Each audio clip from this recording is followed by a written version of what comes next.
corps dit quelque chose. Le nom David, c'est prophétique, parce qu'il y a au moins plus d'un an, dans un son, le Seigneur a révélé à mon épouse ce nom. C'était comme dans ce son, l'équipe avait prié pour nous, et il a dit, vous aurez un enfant. Puis du coup, elle a dit qu'on avait un garçon, elle dit, cet enfant s'appellera David. Donc, parce qu'on a porté ce nom, David, à l'enfant. Donc, merci, papa, merci, votre petit-fils.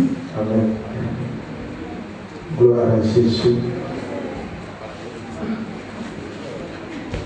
Le couple de l'évêque de recevoir ce beau don de la part du Seigneur. Que Dieu soit béni. Amen. Amen. Nous présentons ces enfants à Dieu pas parce qu'ils ne les connaissent pas. Ils les connaissent. C'est un acte de reconnaissance à l'éternel Dieu qui crée. Pour nos chrétiens, nous lui renvoyons ce qu'il nous a donné. Nous lui confions de garder, protéger l'esprit dans ces différentes voies pour être utile non seulement au royaume des cieux, mais aussi à notre société. Être utile à ses parents, aux frères et sœurs, parmi lesquels il a grandi. Alléluia. Amen. Dieu vous bénisse. Amen. Merci pour la persévérance et la foi. La personne avec vous. Car à Sénat David de Salem, au nom de notre Seigneur, reçoit ces grandes bénédictions que nous avons prononcées. Amen. Père notre Dieu, tu fais au-delà de tout ce que nous imaginons. Amen. Et de tout ce que nous pensons. Tu es roi, tu es Dieu, tu es puissant. Voici les différents responsables autour de leurs bergers.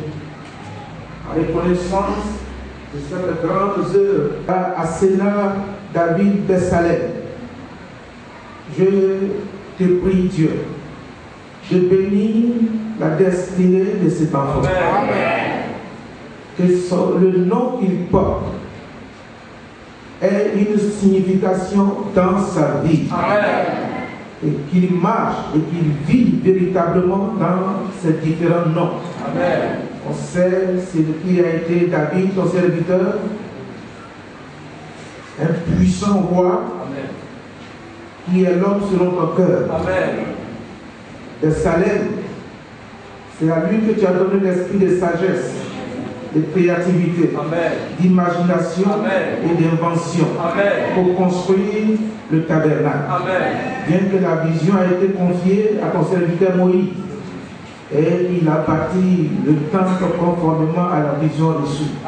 Qu'il en soit ainsi pour cet enfant. Amen. Au nom de Jésus-Christ, qu'il marche dans la vision que tu lui as donnée. Amen. Et alors il atteindra sa destinée. Amen. Père, nous bénissons les parents. Amen. Je prie de leur donner la sagesse et la grâce. Amen. De les éduquer, d'éduquer cet enfant sans tricherie. Amen. Avec ta parole. Amen. Avec sagesse. Amen. Avec justice. Amen. Afin qu'il soit un enfant merveilleux. Amen. Et qu'il grandisse, Seigneur, sous tes regards. Amen. Sois béni. Amen. Que la grâce du Seigneur soit sur toi. Amen.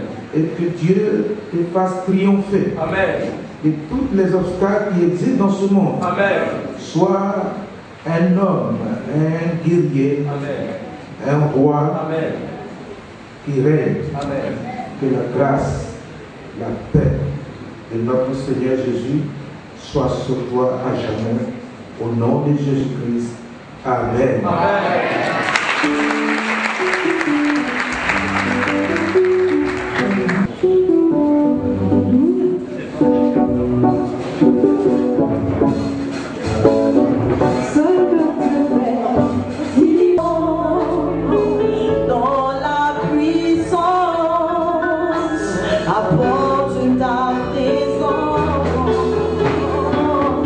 Je connais ce nom de joie.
Gloire soit rendue à Jésus. La paix de Dieu soit avec vous dans le nom de Jésus-Christ. Je salue l'évêque, le prophète de Pierre, chapitre 1, le verset 3 à 10.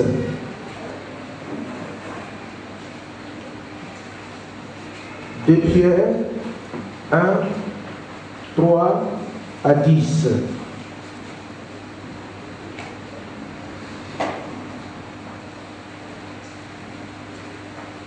Comme sa divine puissance nous a donné tout ce qui contribue à la vie et à la piété, au moyen de la connaissance de celui qui nous a appelés par sa propre gloire et par sa vertu, lesquels nous assurent de sa part les plus grandes et les plus précieuses promesses, afin que par elles vous deveniez participants de la nature divine en fuyant la corruption qui existe dans le monde par la convoitise. À cause de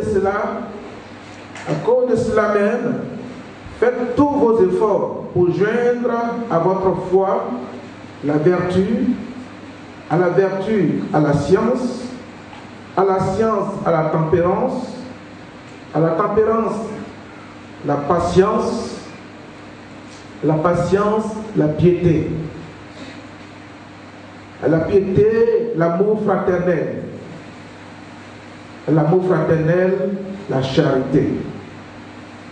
Car si ces choses sont en vous et y sont avec abondance, elles ne vous laisseront point oisifs ni stériles pour la connaissance de notre Seigneur Jésus-Christ. Mais celui en qui ces choses ne sont point est aveugle. Il ne voit pas de loin. Et il a mis en oubli la purification de ses anciens péchés.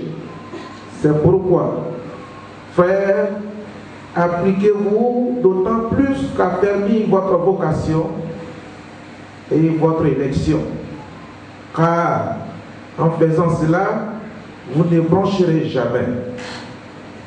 Amen. Amen. Dieu vous bénisse. Veuillez vous asseoir, s'il vous plaît.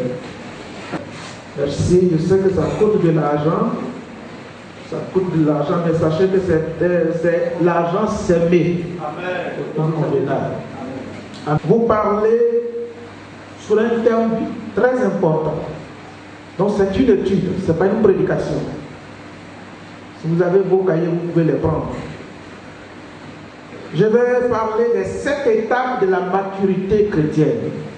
Les 7 étapes de la maturité chrétienne. C'est-à-dire les 7 principes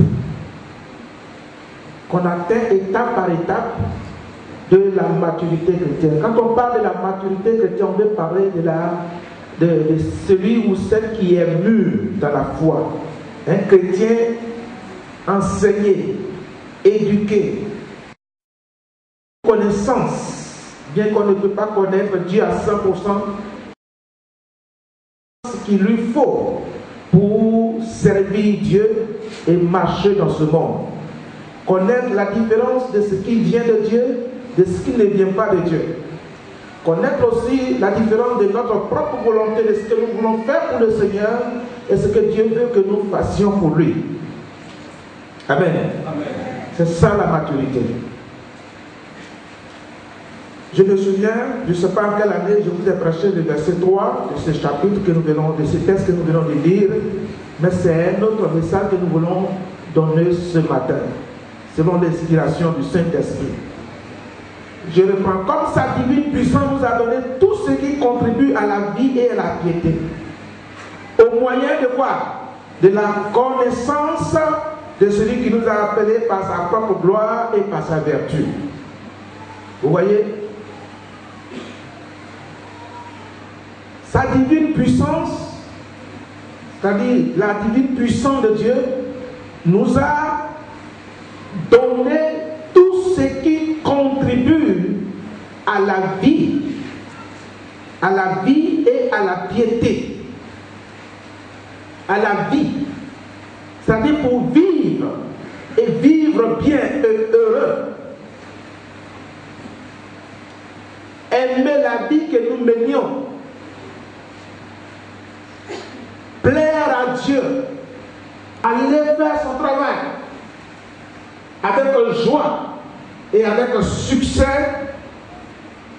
L'Écriture nous enseigne ce matin que Dieu n'a pas fait de réserve. Tout donner, tout ce qui contribue à la vie, tout ce qu'il faut à un homme ou à une sœur pour bien vivre, Dieu a tout donné, y compris la piété.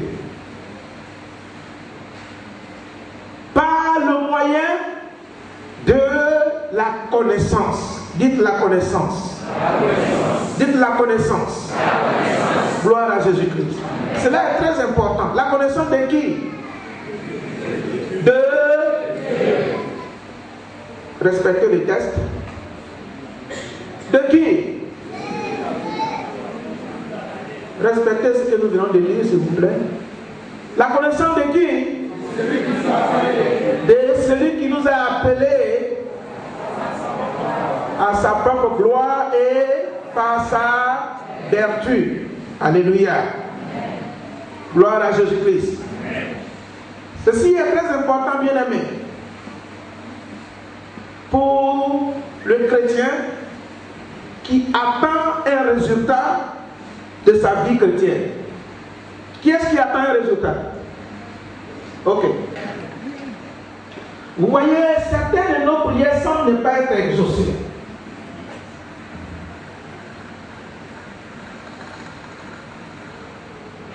Certains de nos efforts ne sont pas récompensés. C'est dû à quoi?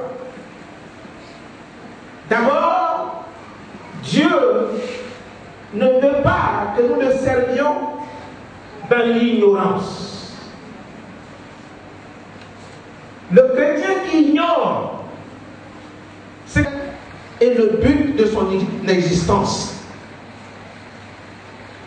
Et donc l'apôtre nous exhorte à ne pas négliger la connaissance. Il nous appelle et nous dit clairement que c'est par la connaissance que la grâce nous sera multipliée.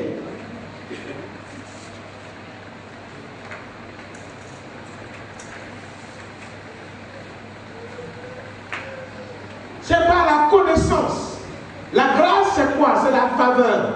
Si tu es béni aujourd'hui, c'est une faveur de Dieu. Si tu dois travailler demain, c'est la faveur de Dieu. Si nous sommes ici réunis ce matin, c'est grâce à la faveur de Dieu.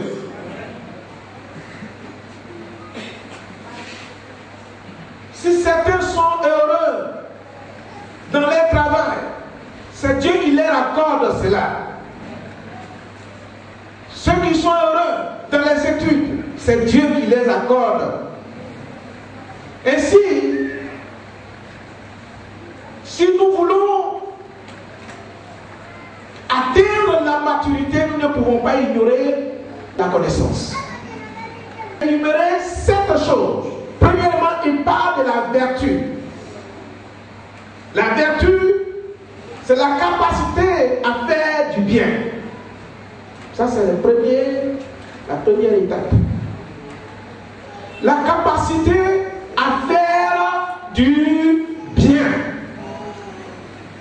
Cela signifie quoi? Cela signifie qu'après votre salut, Dieu déploie en vous sa capacité divine pour faire seulement que du bien.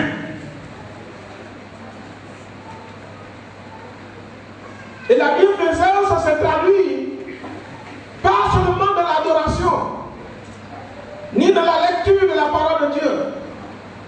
L'espace où la bienfaisance est bien prouvée et éprouvée, reconnue, c'est envers nos frères et nos sœurs. Envers ceux que nous dirigeons,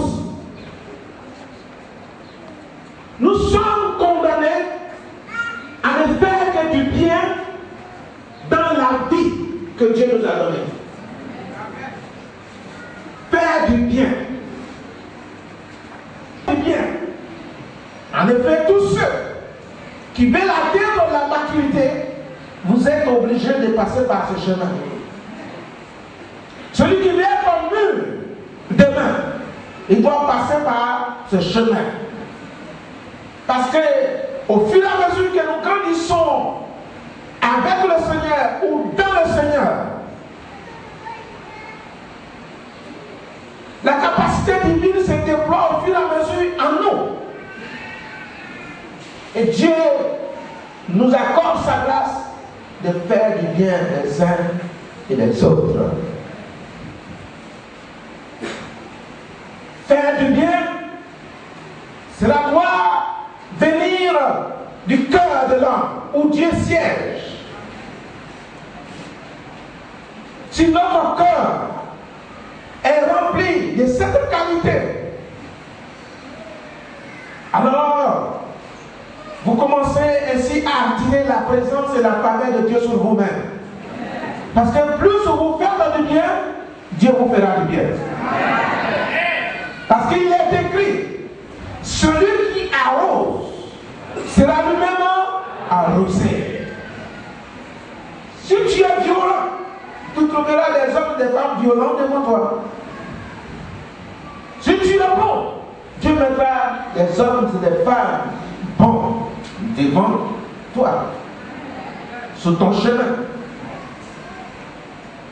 Faire du bien parle aussi de la libéralité. C'est ça. Dans la pratique. La libéralité est des bonnes paroles que nous prononçons sur les frères et les sœurs. Ce n'est pas tous les jours que nous avons à faire.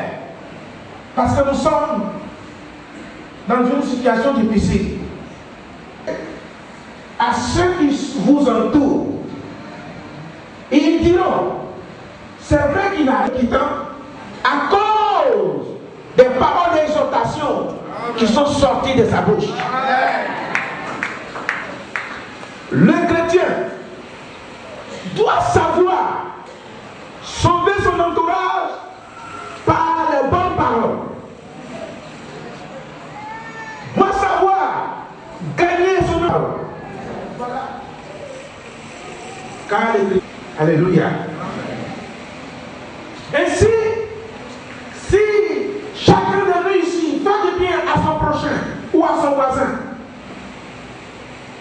nous formons une communauté biblique. J'insiste sur le mot. Une communauté biblique, c'est-à-dire une communauté autorisée par la Bible. Alors, grâce à cela seulement, nous créons la différence autour de nous. Si nous sommes pasteurs d'une église où l'amour est agissant, la fraternité agissante,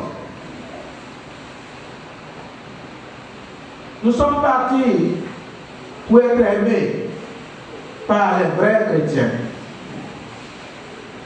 Gloire à Jésus-Christ.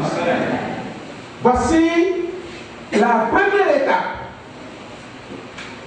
de celui qui marche vers la maturité, ou qui veut marcher dans la maturité, qui veut atteindre la maturité. Faire du bien. Tu en es capable. Mais tout le monde, quelqu'un dit, tu es capable de faire du bien. Parce que Dieu est en toi. Dieu a déployé cela en toi. Tu peux faire du bien à ceux qui vous entourent. Gloire à Jésus-Christ. Gloire. Vous voyez, en pleine construction. L'épouse et les enfants de celui que je loue maison sont allés m'exposer dans un salon de coiffure pour dire que je ne paye pas leur maison.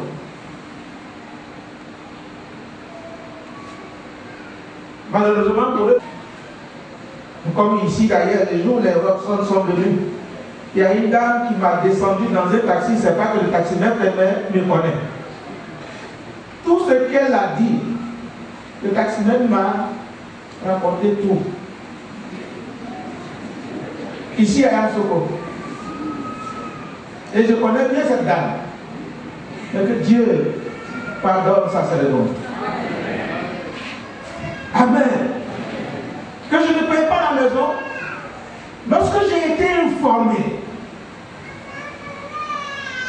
j'ai appelé l'évêque qui m'a dit j'arrête toute activité. Je vais me bâtir une maison. Car je suis aussi en mesure d'avoir une maison. La nuit,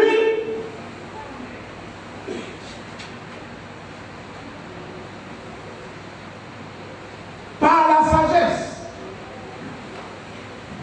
que Dieu m'a donnée, je suis que c'était un piège du diable. Si j'arrête, nous sommes à 16 millions aujourd'hui. Où est-ce que nous allons avoir l'argent pour construire? Qui m'a donné? Puisque le ventes qu'on a fait sur le plan national s'est élevé à 900 000 francs. Nous sommes à 16 millions. C'est-à-dire qu'il faut chercher 15 millions, 100 000 quelque part pour arriver là où nous sommes arrivés. Si j'abandonne, le diable va se moquer de moi. Le lendemain, j'ai appelé l'évêque et dit non, je vais continuer. Je vais achever le studio avant de chercher à me construire une maison. Pourquoi? Parce que je sais qu'à travers cette radio, des multitudes de personnes, la radio va jusqu'à 50 km² de Boaké. Des multitudes de personnes vont écouter la parole de Dieu. Et beaucoup seront sauvés. Mais pour ça, il faut que quelqu'un se sacrifie. C'est ça, faire du bien. Souvent, le faisant, retenez ça. Ce n'est pas ceux à qui vous faites du bien que votre récompense vient. Votre récompense vient de celui qui vous a ordonné à faire du bien. Dieu, par sa grâce, il vous a permis. Le diable utilise même ceux qui ont bénéficié de votre bienfaisance. Allez jusqu'au bout. Amen. Terminez votre mission. Amen. Auprès de ces personnes-là. Je m'adresse aux chrétiens ce matin. Amen. Je dis allez jusqu'au bout. Ne soyez pas découragés. Parce que sur le chemin de la maturité, il y a aussi des épreuves, des difficultés. On est éprouvé afin que notre foi soit plus que de l'or. La foi d'un homme mature est plus que de l'or, n'est pas à comparer au dollar, ni même au diamant. C'est plus que ça. Pourquoi? Parce que c'est la capacité de Dieu qui est en vous. Alléluia. Après la vertu, vient la science. La science égale connaissance. Bien-aimé, si vous voulez être assuré que vous êtes sur le chemin, ne méprisez pas la connaissance. Consacrez-vous à connaître premièrement Dieu.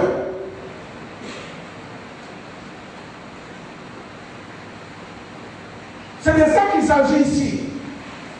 La connaissance de Dieu libère de la captivité. La connaissance de Dieu libère des inquiétudes, nous affranchit. La connaissance de Dieu nous libère de la condamnation que nous nous faisons chaque jour. La connaissance de Dieu montre aussi notre limite. Quand nous devons commencer, comment nous devons commencer? Par la connaissance de Dieu, le Saint-Esprit nous éclaire.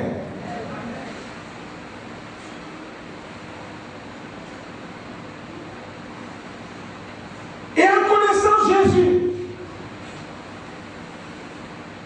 il vous montrera par cette connaissance pourquoi vous êtes sur cette terre. Pourquoi il vous a appelé.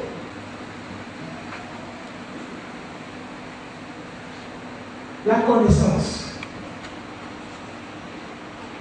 Ce que nous constatons aujourd'hui, c'est que plusieurs viennent à l'église mais n'ont pas de Bible. C'est à travers où, c'est par qui, par quoi. Hein, j'entends? Non. Hein? Non. Non. La prière qu'on a l'habitude de faire, quand on aspire à connaître quelque chose, on prend tout notre temps. Après la prière, vient maintenant la lecture de la parole. Et cela prend du temps. Une connaissance ne s'acquiert pas en un seul jour. C'est toute une vie. Lorsque nous avions accepté le Seigneur comme notre Sauveur, la connaissance qu'il nous a donnée est différente de ce que nous avons aujourd'hui. Vous êtes d'accord avec moi? Amen. Plus l'âge augmente, votre désir devient de plus en plus grand. Alors la connaissance de Dieu aussi devient de plus en plus importante dans votre vie.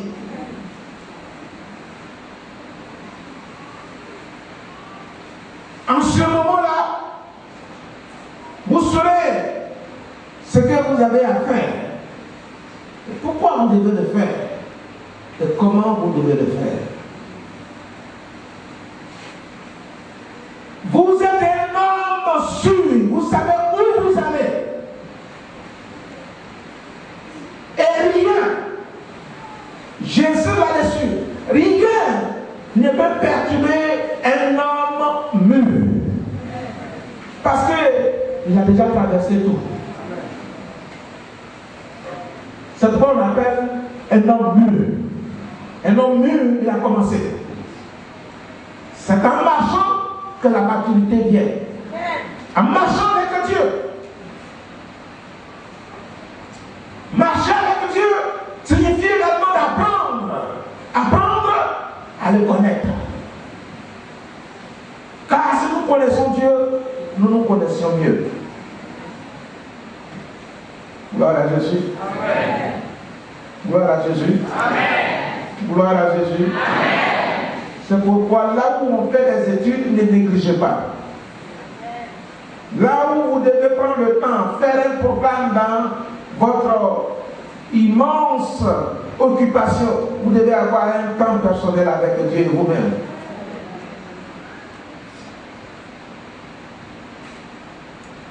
La connaissance.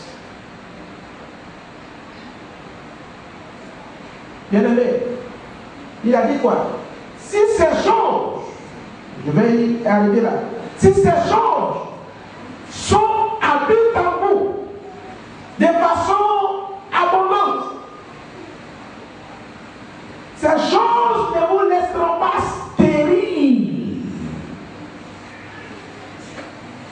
Qui connaît la signification du mot stérile et la stérilité?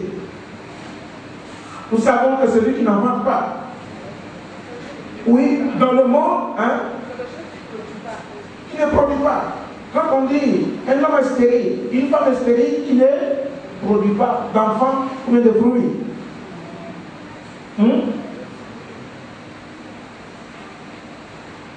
Donc il ne porte pas de fruits.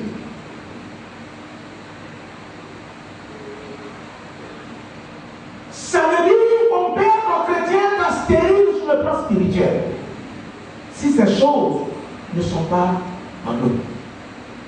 Premièrement, la vertu, la capacité à faire bien. Deuxièmement, la connaissance. La connaissance de Dieu. La grâce vient en abondance. La grâce de notre conversion est différente que lorsque nous allons commencer à apprendre à marcher avec Dieu, apprendre de nous comment marcher, comment agir, comment poser les actes. Dieu vous enseigne de A à Z les principes de la maturité. Parce qu'il sait qu'au sortir de là, vous serez un chrétien mûr. Un chrétien capable de dispenser la grâce de Dieu. Donc Dieu donne une vraie formation. Même si c'est dur, il ne marchande pas. Si c'est facile aussi, vous allez vite. Mais croyez-moi, c'est pas si facile que ça. Cette école, c'est toute une vie. Alléluia. Amen. Gloire à Dieu. Amen. Vous savez pourquoi souvent on commet des graves erreurs dans l'exercice de nos ministères? C'est par manque de connaissances.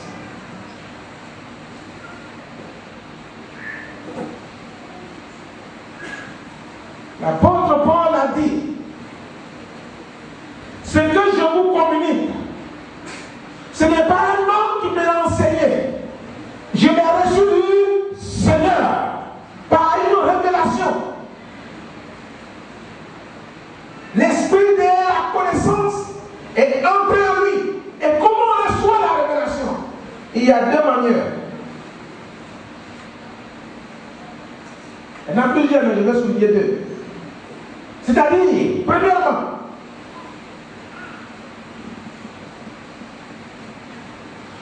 il y a la révélation que nous recevons lorsque nous venons de nous donner au Seigneur.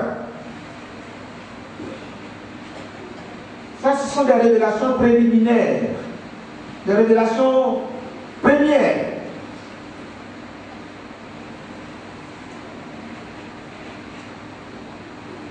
Vous voyez des anges qui vous accompagnent, le Seigneur se révèle à vous, vous priez, la chose vient vite, mais ce n'est pas encore gagné. Dis à ton frère, ce n'est pas encore gagné. Alléluia. Et il arrivera un moment, vous voyez chercher, vous ne voyez rien. Ce n'est pas parce que vous êtes perdu. Vous notez. Tu es arrivé à un autre niveau de la marche où on ne va pas te donner chaque jour des numéros. Ah, tu commences à le comprendre.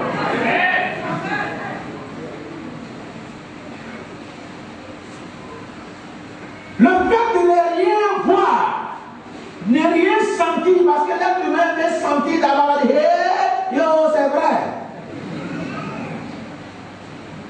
Vous ne sentirez rien. Vous ne verrez rien. Mais le Dieu invisible est avec vous.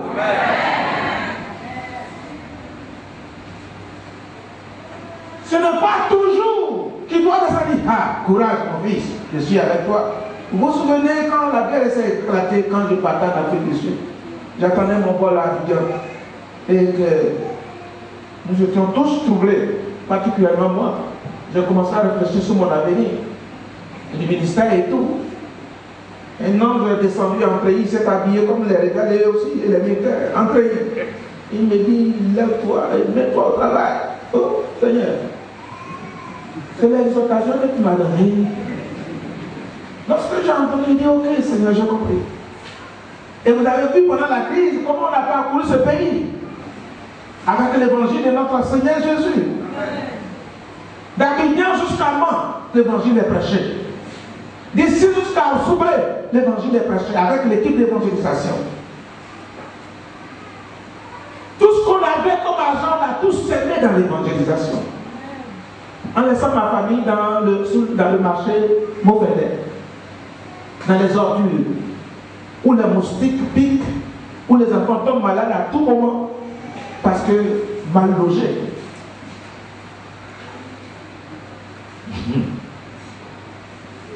Tu es la maturité?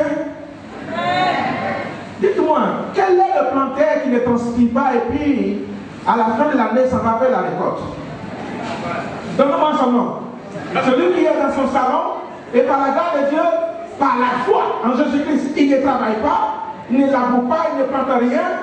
Et en décembre, il pense que ma chère dit, je m'en vais à la récolte, je m'en vais cueillir mes cacao. Donnez-moi son nom. Hein? Ok. Dans votre vie même, la Bible dit, pendant que tu es jeune, qu'est-ce que l'Écriture dit? Tu dois, car il n'est pas pour un homme de quoi? Non, non. Ce qui est écrit dans la Bible, c'est ce que je cherche. Il n'est pas pour un jeune de faire quoi? De subir la souffrance pendant sa jeunesse.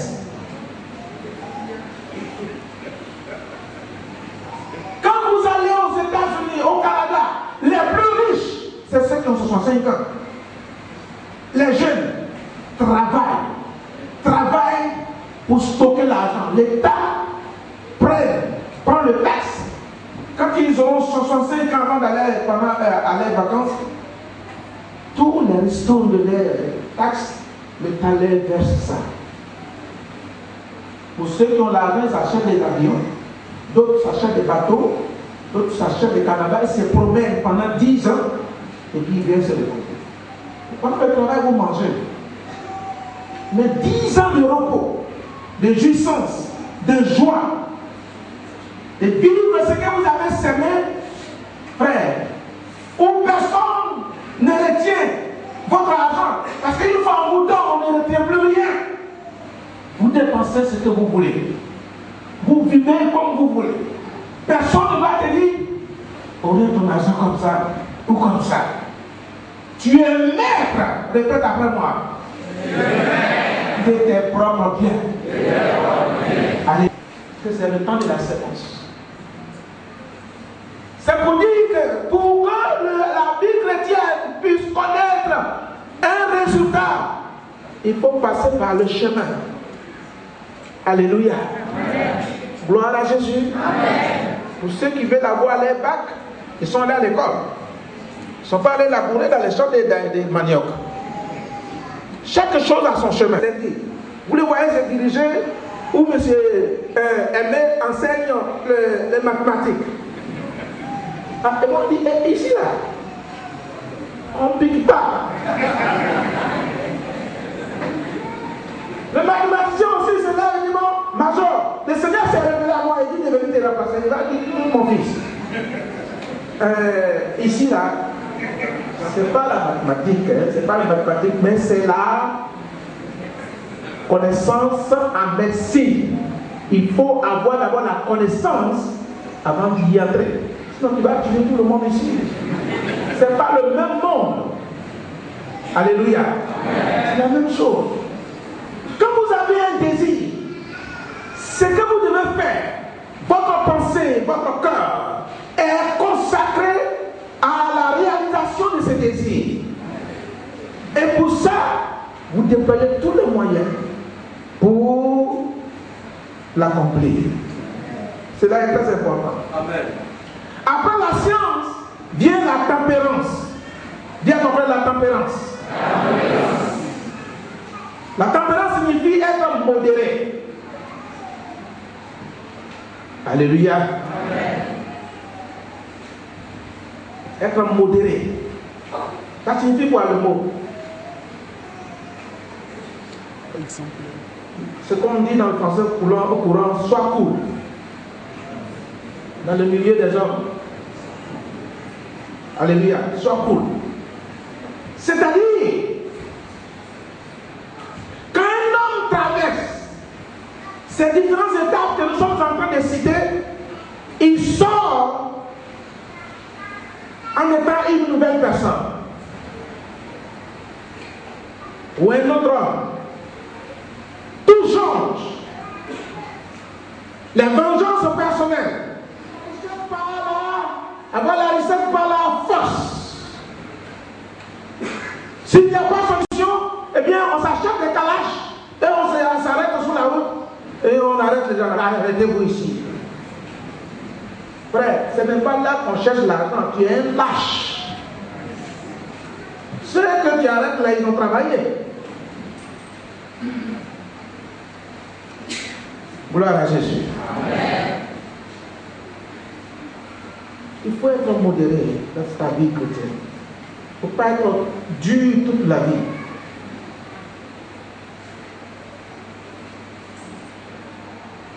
Sois simple, tout en restant ferme. Comprends tes frères et tes sœurs qui t'entourent.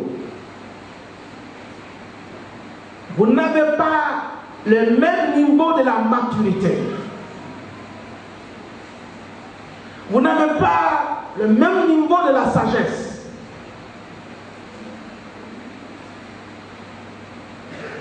Parce qu'un homme mature, c'est un homme responsable. Il tolère beaucoup de choses, tout en restant ferme. Regardez tous les péchés que nous commettons dans ce monde. Dieu ne voit pas. Il voit. Nous commettons les péchés, il voit. Il pouvait envoyer un seul ange pour nous tuer en une seule minute. Mais depuis que Jésus-Christ est crucifié, depuis que le monde est mort, Jésus-Christ est mort, ressuscité. Tous les péchés que nous commettons. Vous avez vu un ange descendre avec l'épée depuis les cieux. Pour vous dire, paf! C'est le fruit de tes péchés. Hein? Non.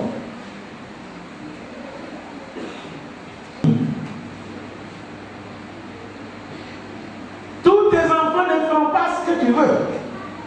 Mais tu demeures toujours leur père. Tu demeures toujours leur mère.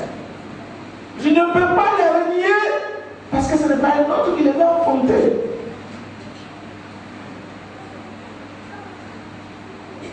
C'est comme ça que Dieu marche avec nous. Dieu, dans toute sa puissance, dans toute sa gloire, il est modéré. J'ai compris par là que les hommes forts, c'est des gens, c'est des hommes qui sont modérés. Dieu a tout réservé au dernier jour, pas le début, pas le matin, mais le soir. Depuis 1h du matin, il nous a laissé faire, jusqu'au soir, c'est-à-dire à la fin du monde. Maintenant, il fera sortir le dossier de chacun et juger à leur place. Mais pour cela, il faut désirer la maturité. Quatrième étape, la patience. Quelqu'un dit à haute voix, la patience.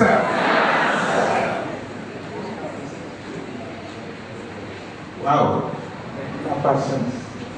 Frère, nous sommes tellement pressés que souvent l'endroit, on sort de là, on va ailleurs. Ça fait 10 ans qu'ici, il n'y a rien. Ailleurs, ça peut marcher. Le grand prédicateur mondial, reconnu sur le plan mondial, il a prêché pendant 20 ans. À lui de 20 ans. Après les 20 ans, Dieu lui dit, quitte ici, va à Texas. Il paye bien l'avion maintenant pour aller l'écouter. Là-bas, Dieu a fait éclater le ministère. Là où les gens ne sont pas bougés, là il est parti de là. Voyez notre vie chrétienne, c'est à chaque moment qu'il est agréable à Dieu. Hein? Et c'est pourtant que Dieu nous oublie. Dieu est la personne la plus patiente au monde. La patience. Pour celui qui veut construire, pour celui qui veut devenir un homme important, une femme importante demain, tu dois apprendre la patience. Et dans tous les domaines. Voyez, quand on était jeune encore appelé, on était chaud. On dit là, Il tue mon onction. Il ne sait pas que je suis appelé. Je te bâtis. Voilà. Lève-toi. Prophétesse Florence, elle nous a trouvé à Saïwa. Tellement je vais avec un père à son âme, sa soeur. Et un jour, il est sorti de l'évangile, il dit, si vous ne travaillez pas, l'esprit nous dit de sortir. Je dis, mais, ah oui, c'est quoi? Elle dit, non! Elles sont parties à Abidjan. Quelques mois après, je les vois venir. Qu'est-ce qu'il y a? Dit le Seigneur nous dit de revenir. Ah, là où on ne fait rien. Ah, c'est pas la vie. Voyez-vous, l'onction qui descend sur vous, la puissance qui descend sur vous, la puissance, c'est pas la connaissance.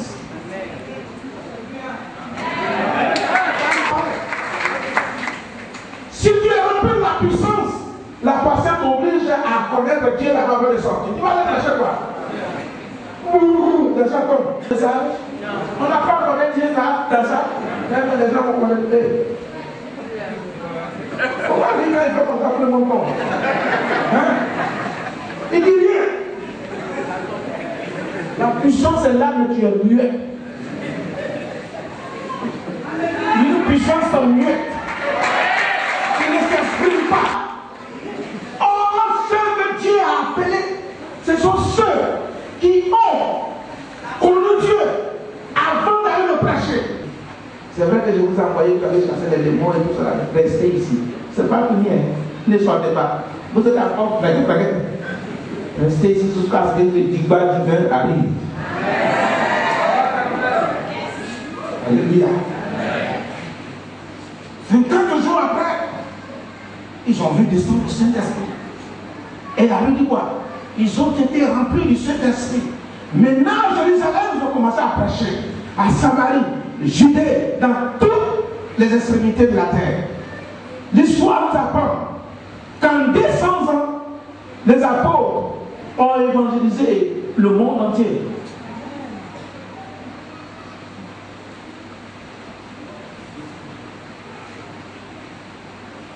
Aujourd'hui, on a combien de serviteurs dans le monde? Mais où est le résultat de notre vocation? Où est le résultat de notre appel? Non, le Saint-Esprit est placé. Gloire à Jésus. Amen.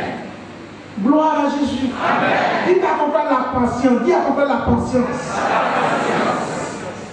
Mène à la maturité.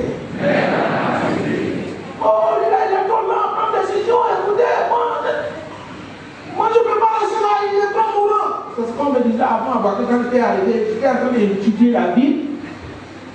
Je ne faisais rien. Lors d'une réunion, on dit, allez-y voir l'évangéliste à cette époque, on l'a appelé évangéliste. Allez-y voir l'évangéliste Paul. Il dit, mais qui? Paul. J'ai un mourant. Un mourant. Cet homme était ici pendant la crise.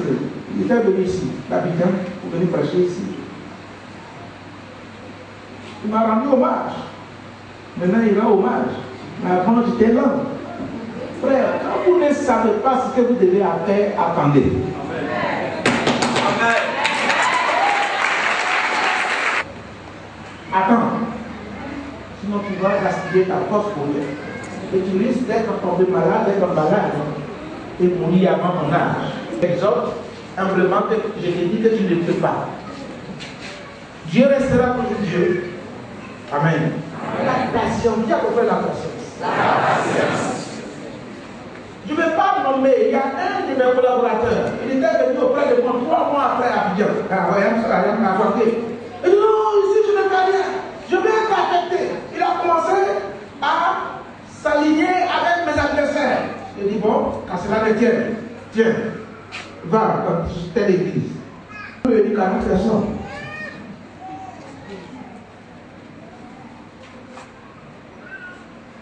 Et aujourd'hui, cela le suit.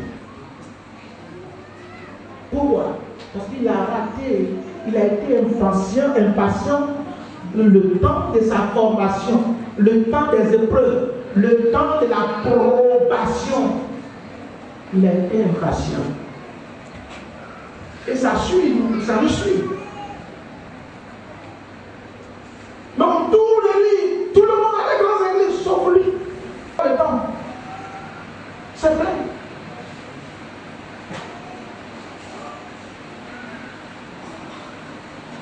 Le 4 mai 2011, que je suis rentré à Bordeaux. Ça fait combien d'années? 3 ans. Nous avons 45 églises autour de la ville. Les fidèles de Boaké, c'était là plus de 5000 fidèles. Et c'est la région. Allez, tu vois, les gens de la ville sont arrivés à dire, la ville bouge. Je dis, oui, ça bouge. Parce que chaque premier du mois, nous prions pour la ville. Nous prenons les portes. Oui, nous prenons les portes. Et maintenant, ils viennent. Il y a quelqu'un qui m'a appelé d'Israël. Avant-hier, il y a tel homme de Dieu qui arrive dans le monde où doute. Si tu peux prendre contact avec les serviteurs, il dit, hey, j'ai aussi un problème ici. Le monde où tu es occupé. Si vous pouvez prendre contact avec d'autres serviteurs, il dit, non, c'est avec toi. Je dis, bon, c'est que ça ne va pas mieux. Je dis, ok, nous prenons acte. Voilà. Vous avez entendu que le collaborateur de Maurice Levé était abattu, non? Tu ne l'as pas informé. Mais pourquoi il ne répond pas? Il était abattu, il a été plus touché de son séjour à Abidjan. C'est la patience. Gloire à Jésus-Christ. Dis à ton frère, sois patient. Être patient ne veut pas dire que tu es lent. En son temps, te dit que voici le temps de telle chose. Lève-toi et va. Je viens de vous dire tout à l'heure que je n'ai pas encore de maison. Ça fait combien d'années je sais le Seigneur? 34 ans. Est-ce que c'est l'argent que Dieu m'a pas donné? Vous êtes tous témoins. Des centaines de millions que Dieu m'a donné. Je fais quoi avec? J'ai acheté une voiture pour ma femme. Je pouvais acheter une voiture pour chacun de mes fils. Zoué. Mais la voiture peut se gâter demain. Après moi, vous ne serez pas malheureux. Parce que j'ai tellement foi en Dieu. Et il dit, ce que vous semez, c'est ce que vous récoltez. Et ce que j'ai semé, si aujourd'hui je ne suis pas là, mes enfants vont récolter. Gloire à Jésus. Ma femme m'a parlé de dire, je ne suis pas, pardonne-moi, je ne te respecte pas assez, je suis machin, mais je ne veux pas qu'on t'insulte. Débrouille-toi, tu vas avoir une maison. Il dit oui, chérie. L'année prochaine, on va commencer à construire. Amen. La patience. La patience vous permet de connaître qui est votre ennemi et qui ne l'est pas. Il ne faut pas confondre les choses.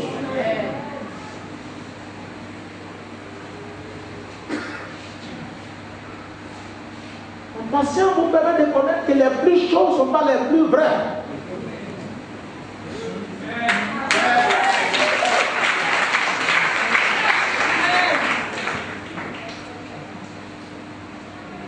La patience vous permet d'apprendre à connaître l'homme et à vous connaître vous-même. La patience vous permet de connaître où est-ce que vous allez et d'où est-ce que vous venez. Un philosophe disait en allemand que si vous savez d'où vous venez, vous savez aussi où vous allez. Mais si tu ne sais pas d'où tu viens, tu ne peux pas savoir où tu vas. Jésus sait, a dit, je sais d'où je viens, je sais où je vais. Alléluia. Amen. Ça rentre. Amen. Après la patience, la piété.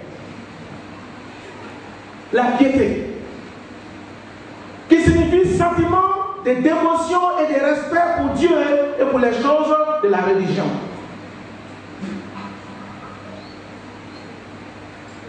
Il faut être dévoué et avoir du respect pour Dieu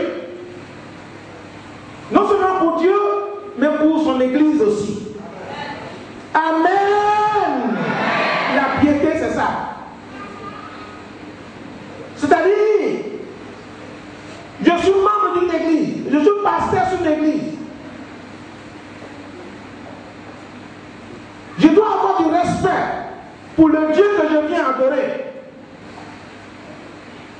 Que l'on me prêche.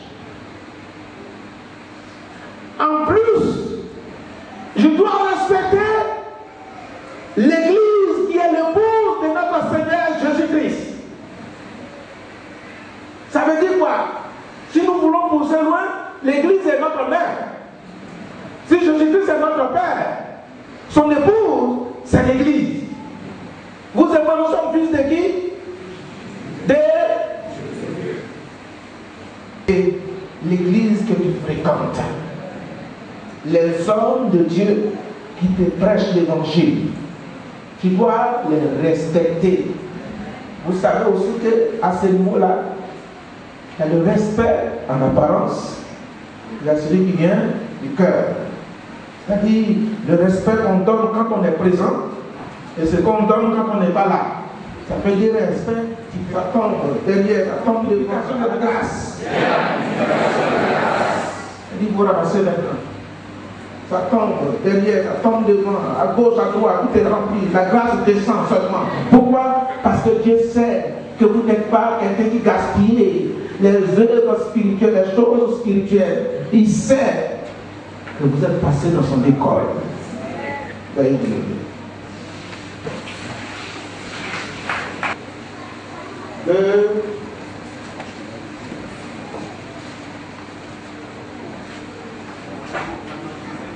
maturité chrétienne.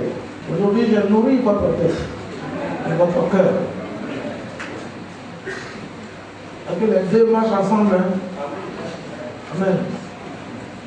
La tête et le cœur doivent être d'accord en tout moment. Si nous ne voulons pas commettre des erreurs, amen. Il ne faut pas laisser la tête fonctionner seule, il ne faut pas laisser le cœur fonctionner seul. Si le cœur fonctionne, que la tête n'est pas intelligente, il y a un problème. Je prie au nom de Jésus-Christ. Ce matin, accorde-nous ces 7 étapes, ces 7 qualités, afin que nous devenions des chrétiens matures. Amen. Et que ces choses citées demeurent en nous avec abondance. Amen. Afin de ne pas être stérile. Amen. En ce qui concerne la connaissance de notre Seigneur. Amen. Je prie pour cette assemblée. Amen. Je prie pour les frères. Amen. Je prie pour les sœurs. Amen. Je prie pour les anciens. Amen. Les hommes de Dieu. Amen. Tout le monde. Amen. Accorde-nous cette grâce. Amen. Bénis-nous, Seigneur. Amen. Et que ta grâce soit multipliée. Amen. La patience, la vertu, amen. La piété, amen. La tempérance, amen. L'amour fraternel, amen. Et la charité, amen. Soit votre partage, amen. Soit votre objet de méditation, amen. Au nom de Jésus-Christ. Alors les perturbations prendront fin, amen. Les confusions prendront fin, amen. Vous savez où vous allez, vous savez ce que vous faites. Amen. Que Dieu vous bénisse. Amen. Que Dieu vous bénisse. Amen. Je prononce la bénédiction de Dieu sur votre vie. Sachez que là où vous êtes, Dieu vous voit. Amen. Il sait ce que vous faites. Amen. Tous vos soucis pour son œuvre, il voit. Amen. Tous vos soucis pour vos enfants, il voit. Amen. Pour vous-même, il voit tout. Amen. Mais apprenez à le connaître d'abord. Amen. Alors la grâce sera multipliée sur votre vie. Amen. Dieu vous bénisse. Amen. Au nom de Jésus-Christ. Amen. Amen.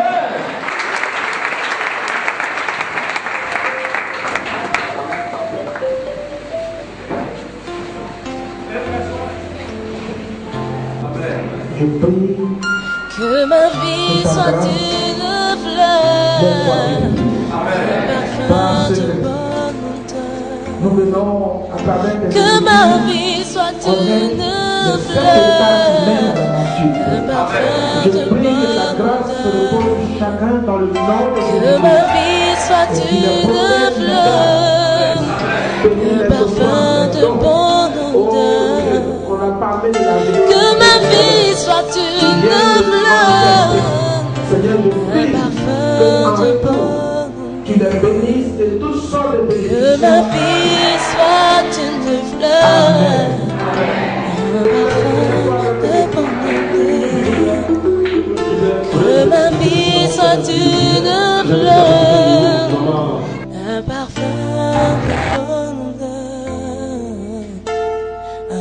tes pieds je me prosterne.